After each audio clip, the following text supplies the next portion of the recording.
Because the truth is, there is no one on this stage who knows more about what's happening than our much admired author, playwright, lecturer, and all-around badass, Anne.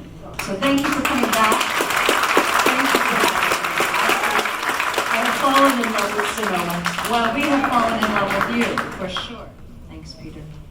So Anne, before you unleash the full fury of that we ought to be very afraid of, let's back up just a little bit. And can you talk about your book, Shadow Network, and also just a little touch on Seven Mountain Mandate? You did mention it in the movie, but I think it's still unfamiliar to people. And then we're going to go right to the 2025 project and what you feel we need to know about that. Sure.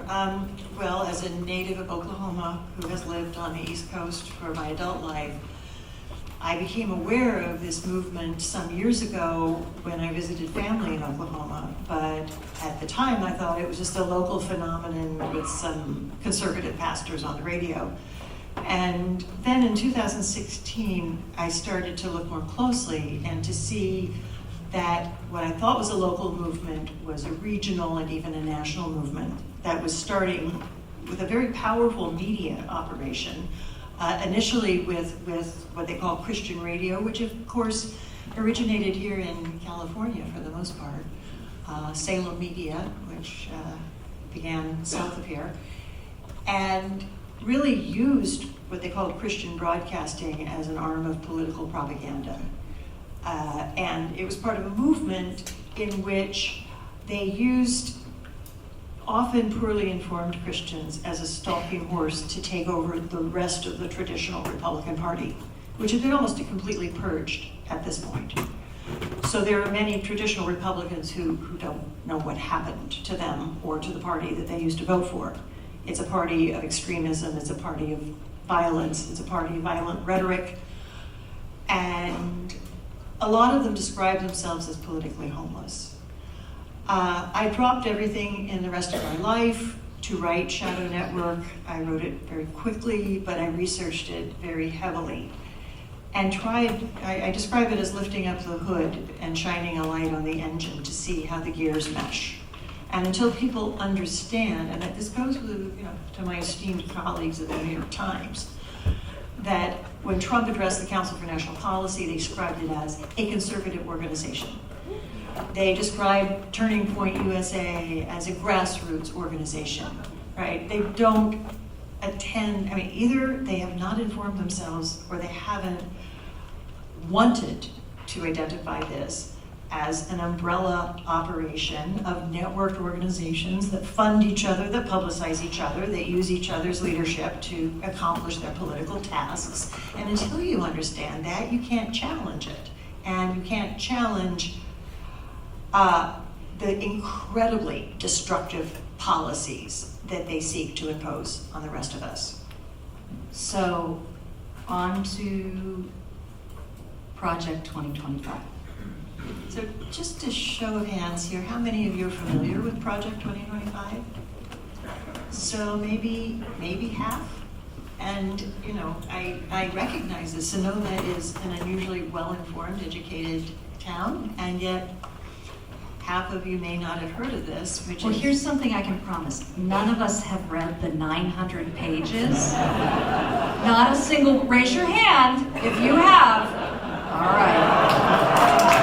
That would be the one we're gonna listen to then, huh? Yeah, all right, Anne. And give I it want to a us. goddamn medal. And I think you should have one. You should have one. So, yeah, if you look at the Wyrick Manifesto, which is not 900 pages, but describes what he sought for the country. You could draw a straight line to Project 2025, which was overseen by the Heritage Foundation, an organization that Wyrick helped to found at the same time that he helped to found the Council for National Policy. And the way to understand it is that when Trump took office in 2016, he was a Washington outsider. And he had to bring people into the White House for basic staffing positions that were either relatives or amateurs like Steve Bannon, right? And it was amateur hour. And a lot of the policy objectives couldn't get done because they didn't know the rules of the game. So, as an example, when Steve Bannon tried to draft the Muslim ban, he did it so poorly that it was immediately overturned because it was so clearly unconstitutional and contrary to American law. It's like, no, you can't ban somebody from the country just because they happen to be a Muslim. No, we don't do that. So what they've done over the last 4 years is gone back to the drawing board and studied what the obstacles to the implementations of their policies have been. They spent years drafting Project 2025, which is billed as the blueprint, and it was predominantly written by former members of the administration, people from inside the bureaucracy who know how to work through the administrative obstacles because they're professionals. One thing that they state that they would do is, upon taking office, immediately fire over 40,000 professional civil servants from the departments of education, environment, commerce, energy, etc. And part of the project, which is currently underway, is to recruit right-wing Christian nationalist militants, which they're doing online, and train them to take these positions, to create a seamless authoritarian structure under the powers of the White House. Upon doing that, what they state that they will do, and they have a very good record of really trying to accomplish what they set out to do, they want to ban a lot of language from every federal document, every law, every bill. Language including reproductive health. That term would not exist in our government language. Gender identity. Various terms relating to climate and the environment. So you'll have an Orwellian purge, not just of the administration, but of the English language. Once they do that, and they have their army of civil servants in place, they will go through and change the nature of our government. So, for example, any legal protection for an LGBTQ person in a job would be removed. You could be fired for simply being gay, and that would be legal in their eyes. And remember, many of the justices in our federal courts have now been appointed from a list given to Trump by 3 organizations in the Council for National Policies. So they have instilled their people in key areas of our national government, and in so doing, have overturned a lot of the checks and balances that the founders of the Republic built into the system to protect us.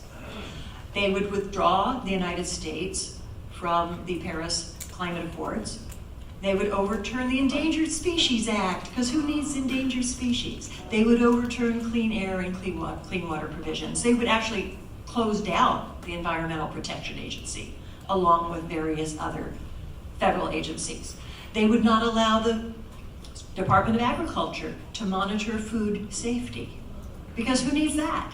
They would close down the research centers that look at the various protections that the public is given. Hold on a second, Ann. Are you angry yet?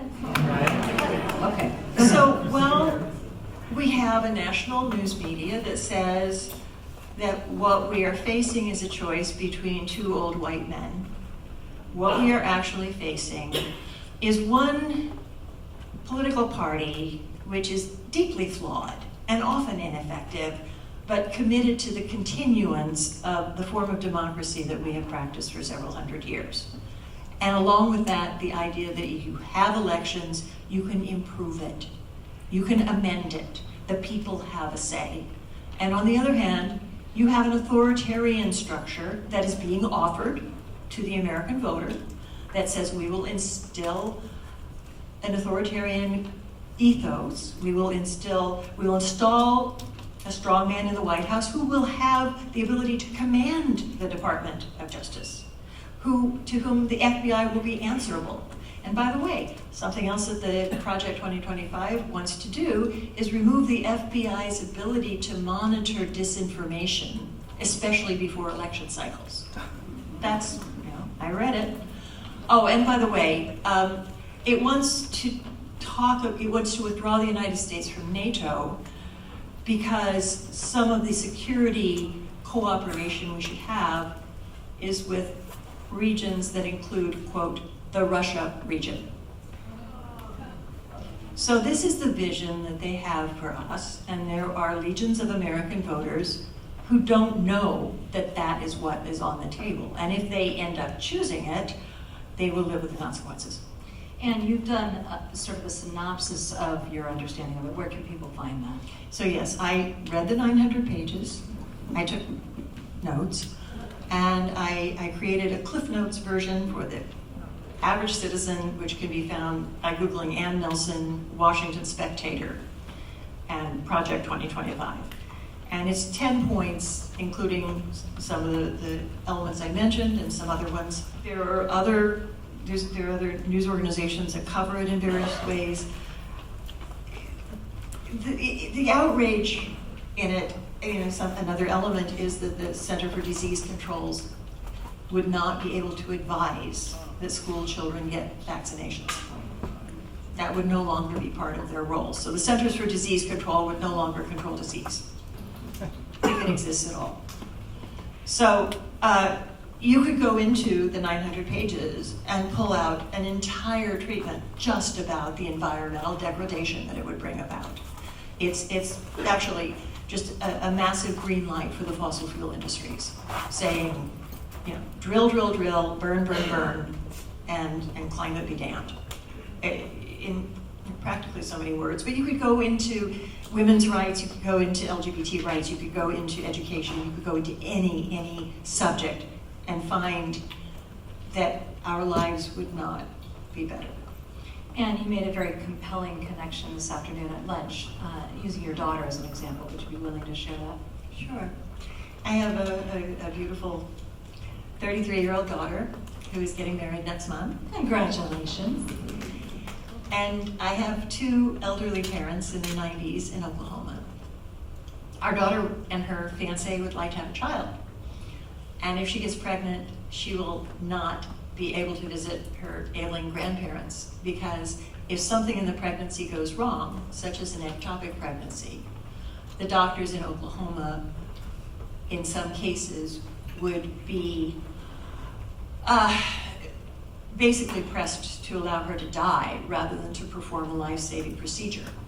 Because under a lot of the extremely abusive abortion laws that are being passed in various states, any pregnancy is regarded as a life that must be defended, even though it will never result in a living child. I think it's important to say that not all evangelical Christians are extremists.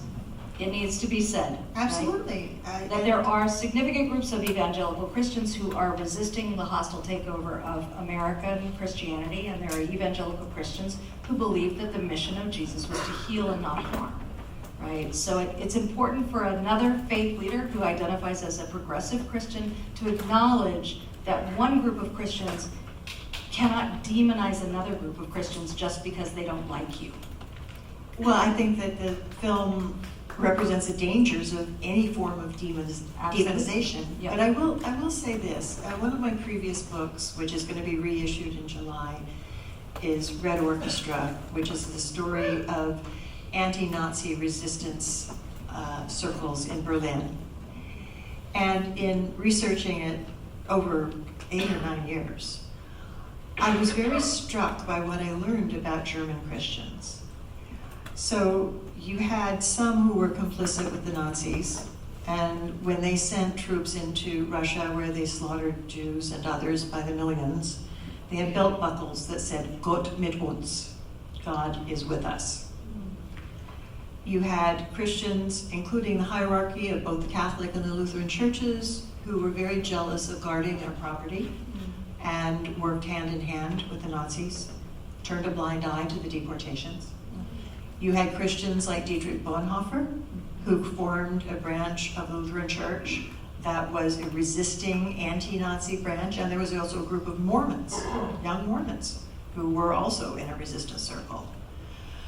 What I fear is that the vast majority were bystanders, because they weren't cruel enough to be directly complicit. Mhm.